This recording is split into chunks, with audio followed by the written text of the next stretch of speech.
Imagine walking into a space where everything has a purpose and nothing is cluttering your mind. Sounds impossible? Well, I thought so too, until I took on the 30-day decluttering challenge. In just 1 month, I went from feeling overwhelmed and stressed by my mess to enjoying a calm, organized home. Stick around, because I'm going to share exactly how I did it and how you can too, with simple steps that will save your sanity. Why decluttering matters. We all know the feeling, stuff everywhere, but nothing seems to spark joy. Over time, clutter can cause more than just a messy house. It can lead to mental exhaustion, anxiety, and even poor decision-making. But here's the good news, decluttering isn't as hard as it seems. It's about taking small steps every day that lead to big changes. And that's exactly what the 30-day decluttering challenge is all about. 1. Set realistic goals and expectations. Why it works. The key to success is setting realistic goals. Don't expect to have a perfect home in one day. Remember, decluttering is a journey, not a race. Actionable tip, start small. Pick a manageable area each day, like your kitchen counter, a drawer, or your closet. Set a timer. 10 to 15 minutes of focused decluttering is enough for a start. Track your progress. Mark off each day as you go along to stay motivated. Henry's experience. When Henry started his decluttering challenge, he made the mistake of trying to tackle the whole house on day 1. He quickly realized that was too much. After adjusting his goals and starting with just his living room, he started to see real progress. By the end of the first week, Henry had created a clean and functional space and felt energized to tackle more. 2. Let go of sentimental items, without guilt. Why it works. We all have that box of old memories or gifts we feel guilty about getting rid of.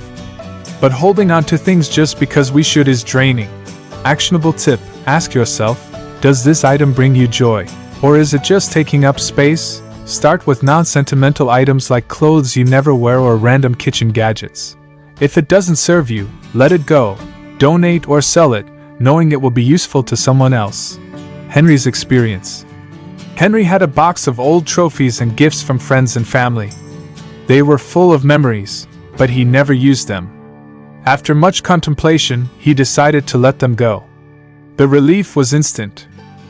By freeing up space, he made room for things that truly mattered to him. 3. Focus on one area at a time. Why it works. Trying to declutter everything at once can feel like a mountain that's impossible to climb. But tackling one area at a time leads to quick wins and keeps you motivated. Actionable tip, break it down into manageable tasks. Start with your closet, then move to bookshelves, kitchen counters, or your desk. Stick to one room for the day. This keeps you from feeling overwhelmed and ensures steady progress. Henry's experience. Henry learned this the hard way. He tried to declutter every room in his house in a single day and quickly became discouraged. After refocusing on one area at a time, he found that smaller, concentrated efforts paid off in a big way. 4. Use the 4-box method. Why it works. The 4-box method is a simple system that helps you decide what to do with each item: keep, donate, sell, or trash. It helps make decisions quick and simple. Actionable tip, label 4 boxes, 1 for items to keep, 1 for donations, 1 for selling, and 1 for trash. Commit to each item. Pick up every item in your designated area and place it in one of the boxes. This ensures you're making progress without getting sidetracked. Henry's experience.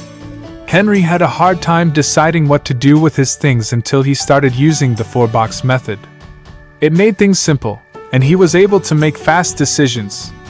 By the end of his decluttering session, he had a clear sense of what was staying and what was leaving. 5. Involve your family or friends for accountability. Why it works. Decluttering doesn't have to be a solo mission. Involving others can make it more fun and hold you accountable to your goals. Actionable tip, invite a friend or family member to join you. Declutter together and share tips and encouragement. Set up check-ins to keep each other accountable throughout the month. Henry's experience.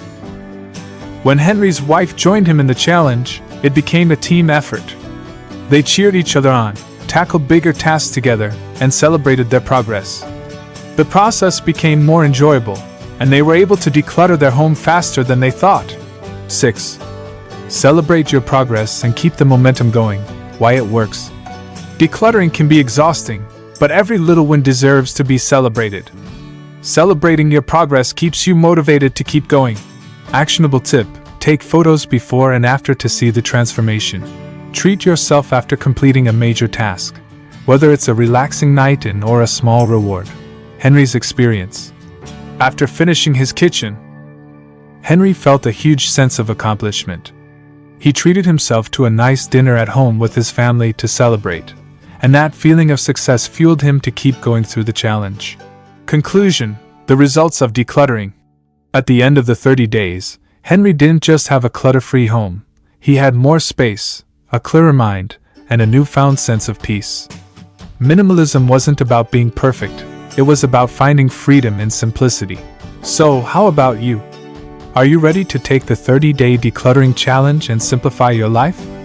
If you are, drop a comment below and tell me what area you're tackling first. Don't forget to like, subscribe, and hit the bell for more frugal living tips. Let's take the first step toward a simpler, stress-free life together.